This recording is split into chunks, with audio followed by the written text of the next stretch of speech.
Rosalega margar aðgerðir á þessari vakt. Já, aðgerð. Þetta er skrítið orð, það hljómar eitthvað svo undarlega þegar maður segir það oft svona aðgerð eða gerð, eitthvað. Aðgerð? Er aðgerðin búinn? Hvað, sofnaði þú eða? Nei. Hvað aðgerð? Hvað aðgerð, Halldór? Halldór? Nei takk. Ég er á bíl. Hvað, ert þú eitthvað þreyttur?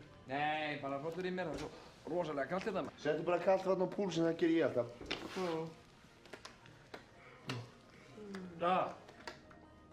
Sláðu mig út undir. Búinn að slá mig út undir? Já. Hlýta á dottið út. Hvað ertu búinn að vaka lengi? Ég er ekkert búinn að vaka lengi. Hvað, 40 tíma? Saman hér. En þú, Halldór, hvað ert þú búinn að vaka lengi?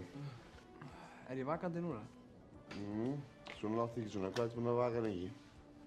Síðan 10. Hvað mánaðardagur í dag? 20. Já, ég er búinn að vaka síðan 10. En ég lagði með aðeins klukkutíma þann 15. Var það ekki góð? Það var æðislegt. Það er alveg nauðsynlegt að leggja sig svona milli vakta, sko. Jæja, eru þið klárir? Ég verð að drífa ykkur, þetta er spurning um lífið og dauða. Já, klárið í slaginn. Fyrirgefðu, erum við að koma úr aðgerð eða erum við að fara í aðgerð? Já, einmitt. Akkurat. Ég hlýt að dottið út.